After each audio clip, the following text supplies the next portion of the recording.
You please put your hands together in Gassho. All things are transient and without self, like the moon on water, lightning, shadow, or dew. The Dharma cannot be expressed by words, the Buddha proclaimed. Thus, I prostrate myself before Amida Buddha. Namo Amida Butsu, Namo Amida Butsu, Namo Amida Butsu, Namo Amida Butsu. Morning, everybody. So if you look in your Shin Buddha service book, the purple book, on page 73, what we just chanted, that's the passage that I just read for today. So normally when the minister gets up here, he'll read a passage from Shinran Shonin, the founder of this tradition of Buddhism. But I'm not the priest, I'm just a minister's assistant. And I really like this passage from the Junirai. We don't chant the Junirai a lot. My understanding is that in Japan, they typically don't chant it anymore, but it's a long-standing tradition here in the US to chant it. So we chanted the Junirai. So all things are transient without self, like the moon on water, lightning, shadow, or dew. The Dharma cannot be expressed by words, the Buddha proclaimed. So I'll just put that caveat there that I'm undermining myself as we spend a little time together. This is a common thing that shows up in Buddhism, not just in Zen Buddhism, but across all types of Buddhism, that the truth is inexpressible in words, and we teach, and we listen, and we study. And so it's inexpressible in words, and yet at the same time, Sensei gets up here, I get up here, other teachers get up here, in the hopes that some light will shine through.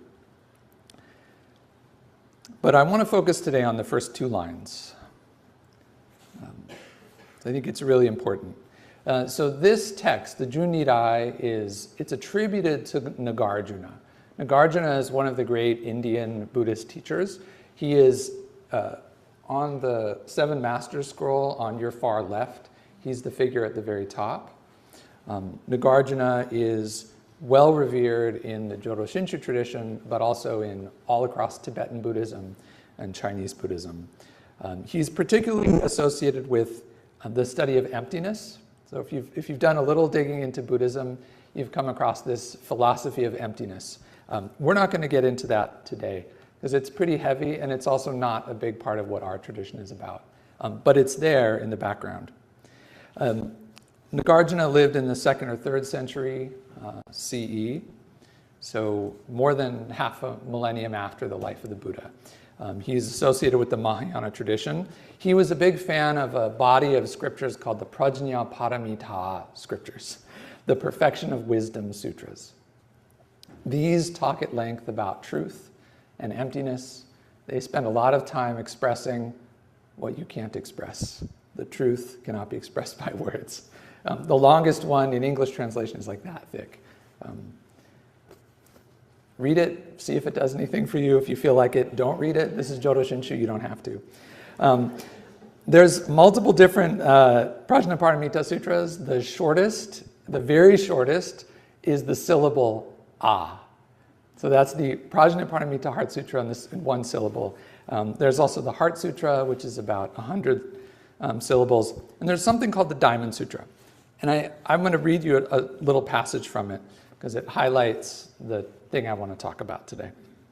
So this is from the Diamond Sutra, which you can find online. If you Google the Diamond Sutra, you'll probably find the translation I'm using. Chapter 32. This is the Buddha talking to one of his great disciples. So I say to you, this is how to complement... let's start again. So I say to you, this is how to contemplate our conditioned existence in this fleeting world. Like a tiny drop of dew or a bubble floating in a stream, like a flash of lightning in a summer cloud, or a flickering lamp, an illusion, a phantom, or a dream. So is all conditioned existence to be seen.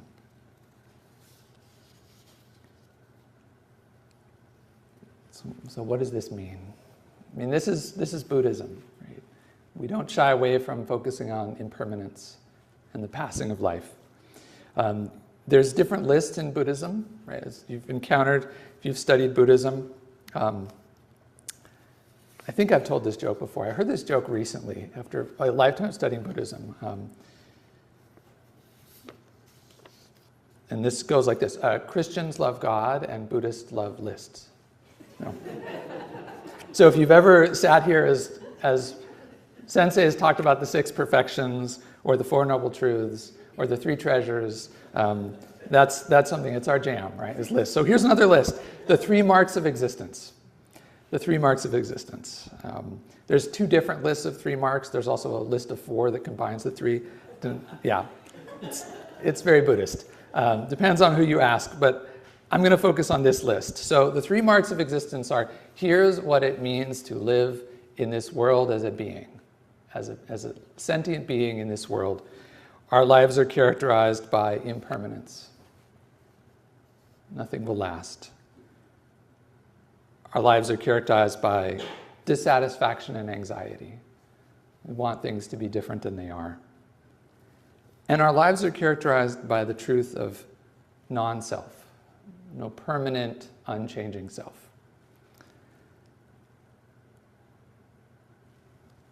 I heard another version of this kind of in reverse. It's a reason why the big challenge for humans in life is we think things will last. We think it's personal. And we want things to be different than they are.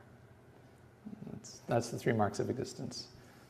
We think things will last. We want them to be different than they are. And we think it's personal. The world is coming for me. And the Buddha taught this is how it is. This is how it is. So we come to Buddhism to think about this, but also to think about how to live with this life that we are in, of impermanence, dissatisfaction, and non-self. Our lives go by quickly. That's a truth. And for those of you who are my age and older, I think you probably know as you get older, life goes faster. Right? It feels like every day is going faster. Last week, Sensei talked about Thanksgiving, because it was Thanksgiving this week, right? And he talked in particular in a really sweet way that touched me about memories of Thanksgiving past and the people who are no longer there. And being grateful in this moment, this year, for the people who are here, because life goes by quickly. And I thought that was a great teaching, so I wanted to follow up this week. Our life goes by quickly. There's a concept that shows up in East Asian aesthetics, poetry, particularly Japanese poetry, called mono no aware. Mono no aware, which means the pathos of things. And what it really refers to is this appreciation of beauty in the midst of impermanence. The most famous example of that is the cherry blossoms, right? We're about, 4 months out, 5 months out? 4 or 5 months. They bloom so beautifully, and that's why they're so precious and prized. Why people go spend time to go look at them, because they know they're not going to last the whole season. They're just there and they're gone. Like our lives, right? Like a shadow, like dew. And this particular aesthetic shows up in a lot of haiku. So I'm going to read some haiku. That's kind of the center part of my talk. I want to focus on haiku by Issa Kobayashi. Kobayashi Yataro, who went by Issa. Kobayashi Yataro was considered one of the 4 great haiku masters of Japan. He lived from 1763 to 1827, so he was in his 20s when the U.S. started as a country. He lived about the same lifespan as James Monroe, our 5th president. So just, if you got James Monroe in your mind, you can figure out when he lived. He chose for himself the name Issa, which means a single cup of tea. Beautiful. Right? You can find his poetry translated. Shambhala Press has a really good translation of his. The introduction is okay. It gives some good stuff about his life. But the introduction, the translator, Sam Hamill, who I otherwise really like, he spends a lot of time talking about Zen and how Issa's poems are really Zen. But Issa was not a Zen Buddhist. He was a Jodo Shinshu priest. He was a priest of this tradition. And his poems are wonderful. There's a translator who's translated more than 1,000 of his poems. If you just Google Isa haiku, you'll find his website, and you can just put in a keyword, which is how I got these, partly, some of them. But it's beautiful meditations. So this is what he wrote. This is what Daniel Lanois wrote. A devout follower of the Jodo Shinshu sect, Isa, he imbued his work with Buddhist themes: sin, grace, trusting in Amida Buddha, reincarnation, transience, compassion, and the joyful celebration of the ordinary.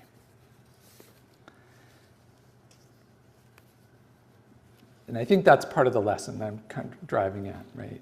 Life goes by quickly, and it's not personal. And in the midst of it, we can stop for a moment and just appreciate. So I have a couple poems that highlight some of the images in that quote. Think about transience. And I'll read each one twice, because like life, they go by quickly. Right? Moon at the gate. As the heat dwindles, so do people. Moon at the gate. As the heat dwindles, so do people.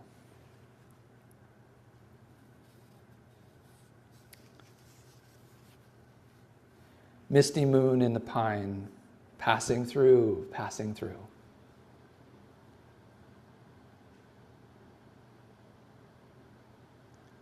Misty moon in the pine, passing through, passing through.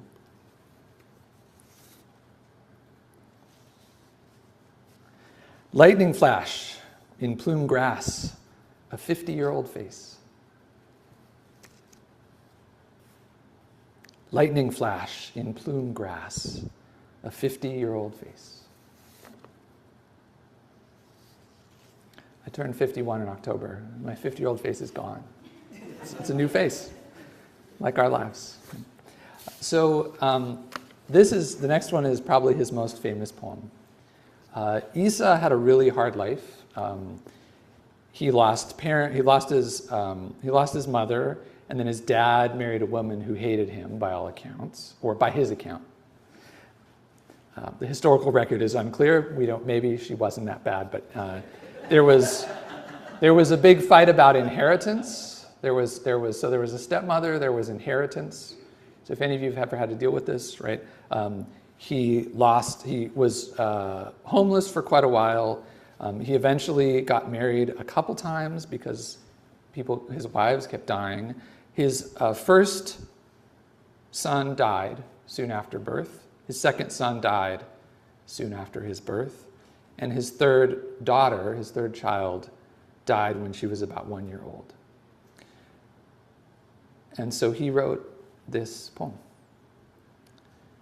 This world of dew is a world of dew, and yet, oh, and yet.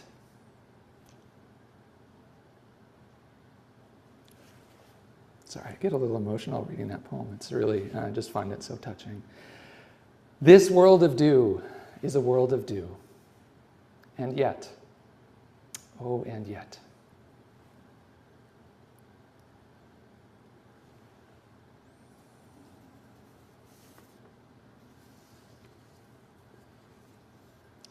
Just the other day we said goodbye. Dewy grave.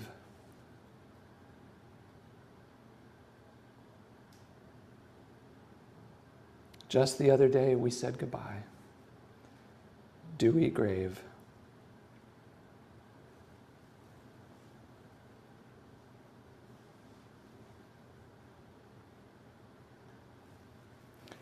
There's a lot of Buddhist lessons here.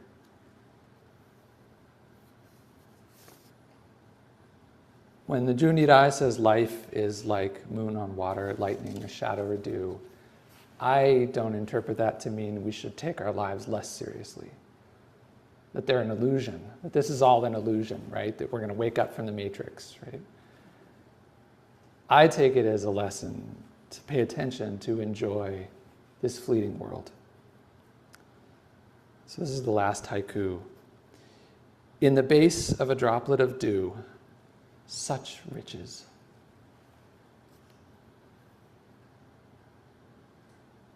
In the base of a droplet of dew, such riches.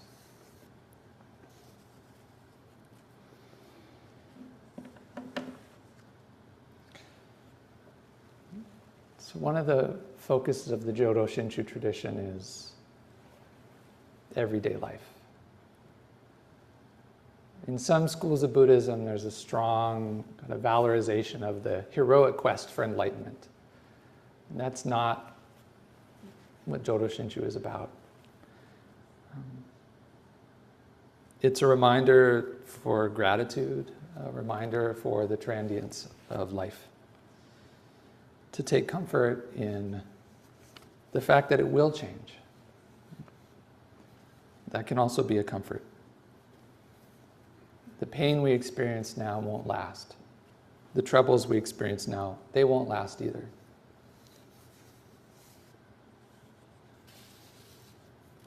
It's not permanent. It's not personal. So in Jodo Shinshu, we take comfort in the Nembutsu, a reminder of this, a reminder that life is telling us all the time, this is what it's like. It's just like this today. It's just like this today. And that's enough.